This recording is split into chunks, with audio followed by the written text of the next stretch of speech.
Good morning, Britain. Earthquake miracles. The children rescued from the rubble in Turkey and Syria against all odds. In Syria, a baby born under a collapsed building is pulled out alive with her umbilical cord still attached. Tragically, her family did not survive. Dozens of emergency teams from around the world, including the UK, are flooding to this disaster zone, where the death toll is now over 8,000. Meanwhile, donations of clothing and medical supplies are being collected here and are already on their way to the devastated regions. Well, send cash and not clothes is what people are being urged to do this morning as the government and a number of charities begin to launch appeals to send aid to the region. Also this morning, a gender-neutral God. The Church of England is to consider whether to stop calling our Father he and him. And is it time we put an end to boozy banter at the bar to protect staff from offensive comments? I think it's an attempt to control the uncontrollable. When it comes to the stage where people are having like banter polices and can't sort of express themselves or just have a joke with their mates, I think that can be a bit dangerous.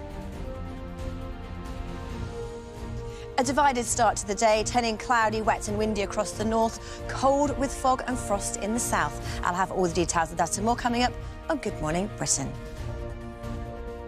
Wednesday, 8th of February 2023, live from Television Centre in London. This is Good Morning Britain with Susanna, Reid and Ed Balls.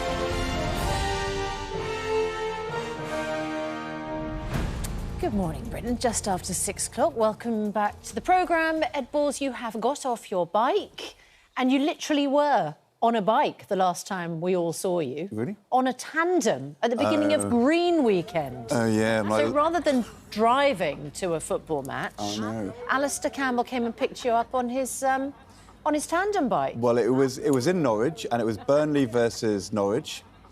I don't know whether Alistair cycled all the way from Burnley or not. I've no idea, but he insisted on going on the front. I'm not sure what that tells you.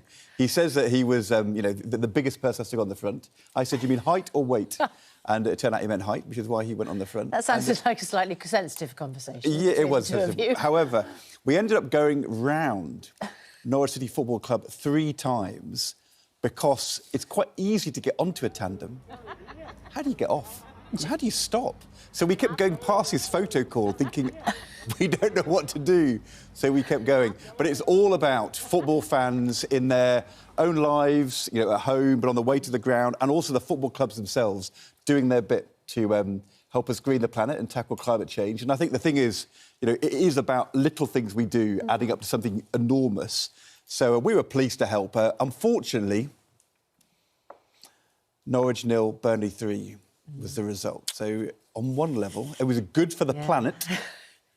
Yeah. Not such a good day for Norwich. Alistair's going to see that as a lucky omen now, isn't he? He's going to be encouraging people from the opposition team to get on the back of his tandem every match. Look, Alistair Campbell, though, magnanimous, not competitive, would never want to drive home a point, we're very forgiving, understanding, didn't go on about...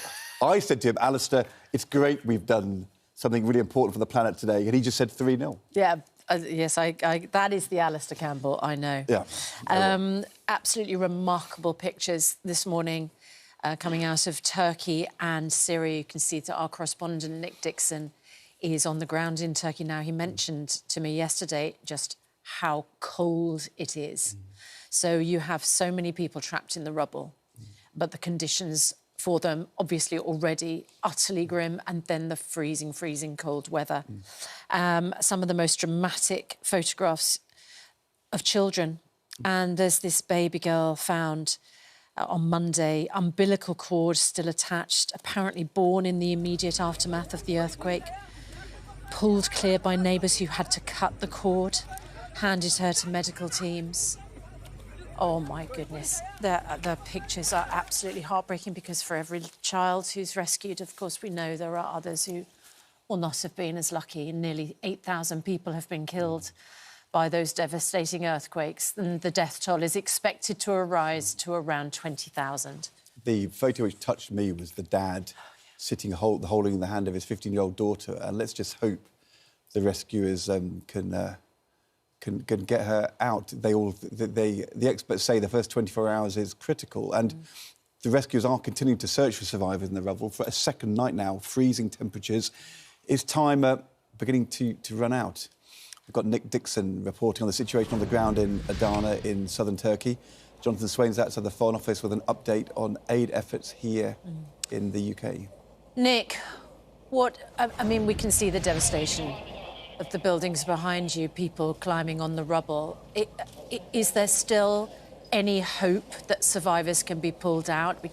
We talked yesterday about how cold it is there. Just describe to us what you have seen since you've arrived.